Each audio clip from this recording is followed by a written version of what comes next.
Welcome back to another video. In today's video, I'm going to be showing you how I scan and edit 35mm film at home. I'll talk you through all of the gear that you need, all of the software that you need, and of course, I'll provide you with a few tips and tricks that I have learned along the way. I really want to offer what insight I have, maybe find a way for you to use some equipment that you may already have sitting at home so that you can stop paying a lab to scan your film for you. And if you don't have these things, you can look into the cost of it because I definitely recommend scanning at home. It's given me a lot of creative freedom and also it saves a lot of money. It can be a bit of an investment up front, but of course, these type of things tend to future-proof themselves. So let's go through the things that you're gonna need to start scanning at home. The very first thing you're going to need is any DSLR camera. The next thing you'll need is a tripod or a copy stand.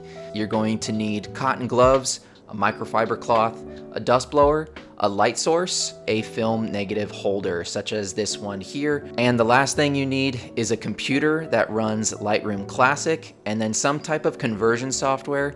My personal choice is Negative Lab Pro. When you're scanning film, there are a few principles that you want to keep in mind even before you start scanning. The first tip that I would really recommend you do is that when you drop off your film at the lab, it's important to ask for your film to be developed only and to be left uncut. What this allows for is that when we're scanning, we can scan all of these in one sequence and we don't have to stop, put in the next strip, and then begin again. The second principle is to keep everything as flat as possible. So there's a couple things you can do to flatten your film. The easiest way to keep your film flat while scanning is to have a negative holder.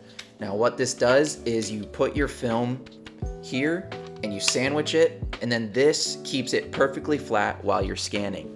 The downside to this for me is that I won't be able to scan the borders with this setup. The other way that's less convenient to flatten your film is you're gonna take your film that you asked for it to be uncut and you are going to cut it into strips of probably 6, and then you'll put it in like a textbook or some other heavy book and you'll leave it sandwiched in the pages for a few days.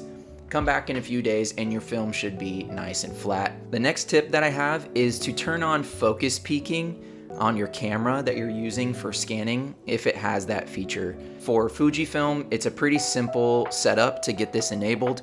You'll go to your menu, you'll go to AF/MF, and you will scroll down to the second screen. You'll select MF Assist, Focus Peak Highlight, and then you'll choose a color that you want. Now what this does is as you're focusing your lens on the negative, everything that is in focus is going to be shown in that color that you selected.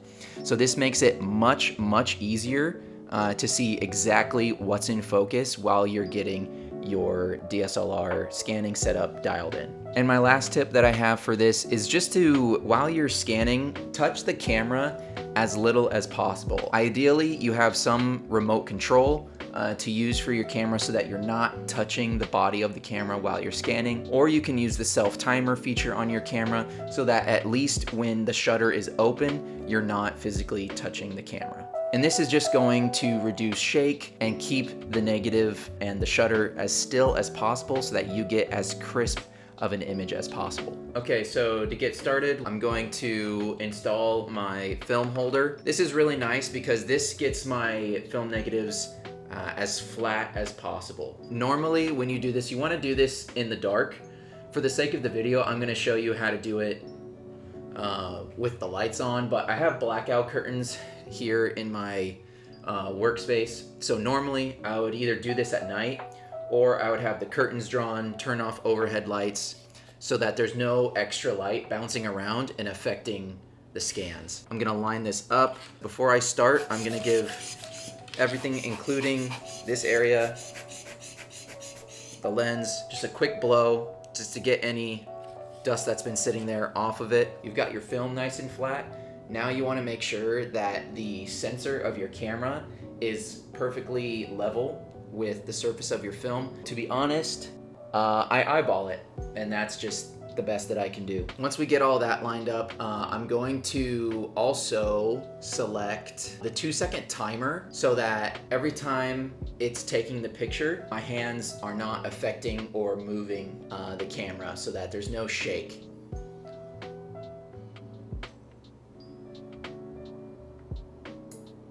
I'm literally just going to advance and I can see everything on my screen here. Once the next frame is ready,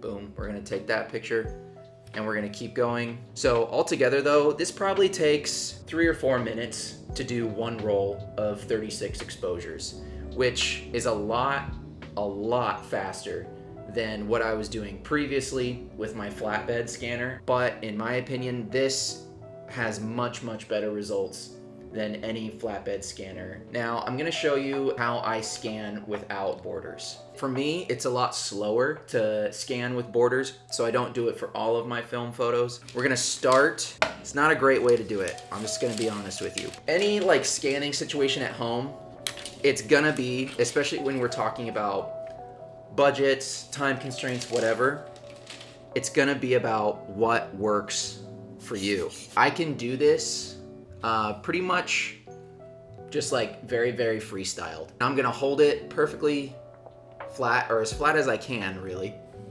okay?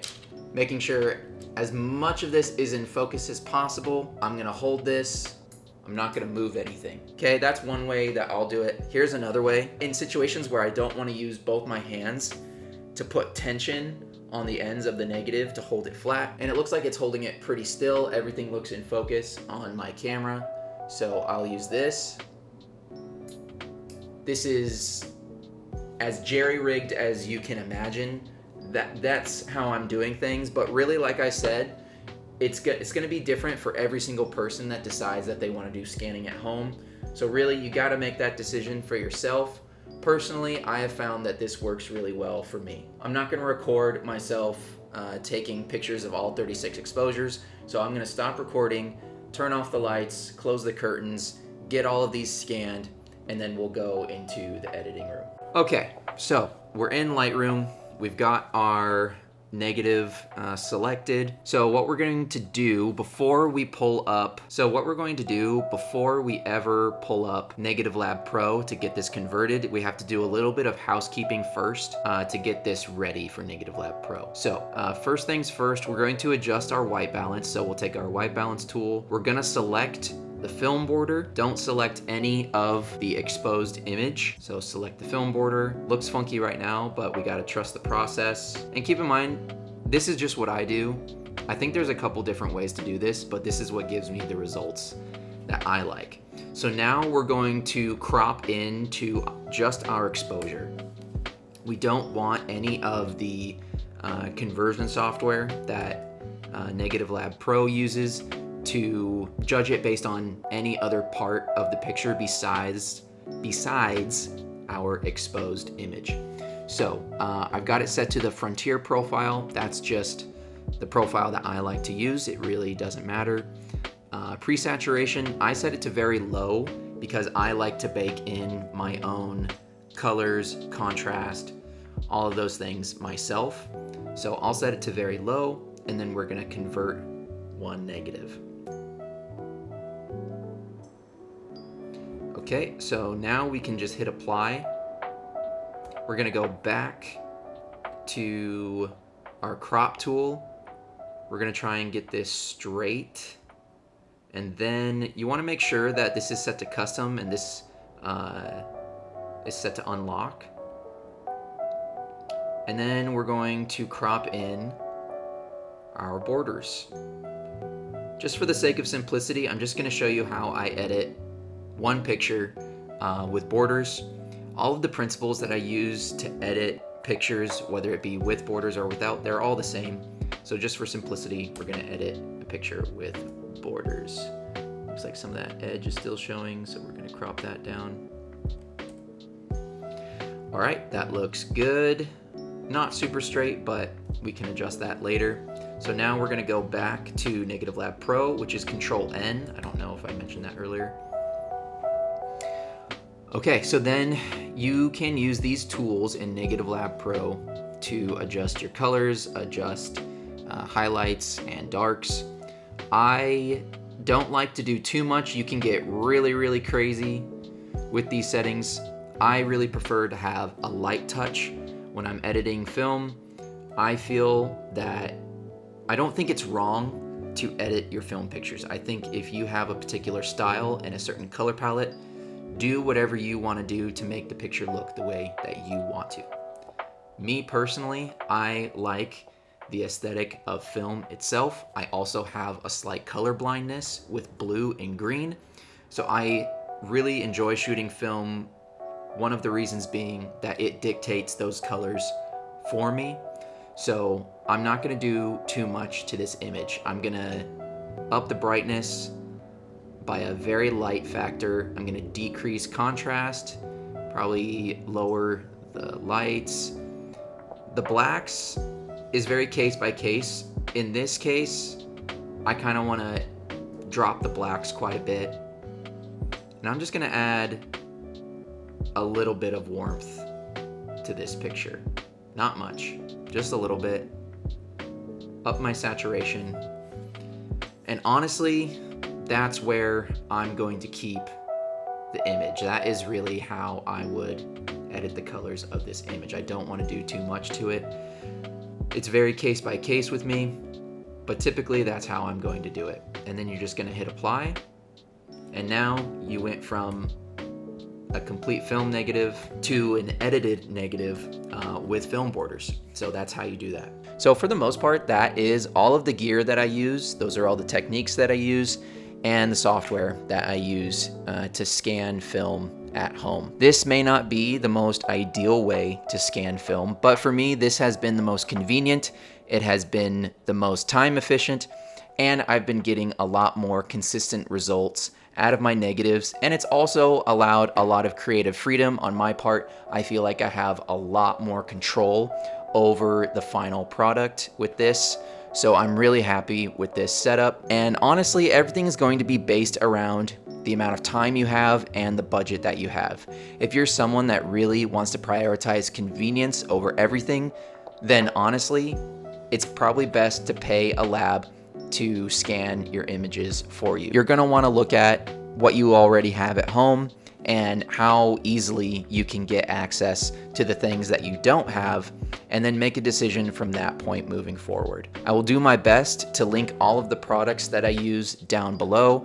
These are not affiliate links. These are strictly just for informational purposes. I want to share as much knowledge as I have and as much experience as I have. It's not much, but hopefully it can help someone that is considering scanning at home, or even someone who wants to get into film photography, but they feel lost, they're looking for information. I want to share as much as I can with the community and those who are interested in entering the community. If you enjoyed this video, go ahead and leave a like. If you're new here, consider subscribing. As always, thank you so much for watching, and I'll see you in the next video.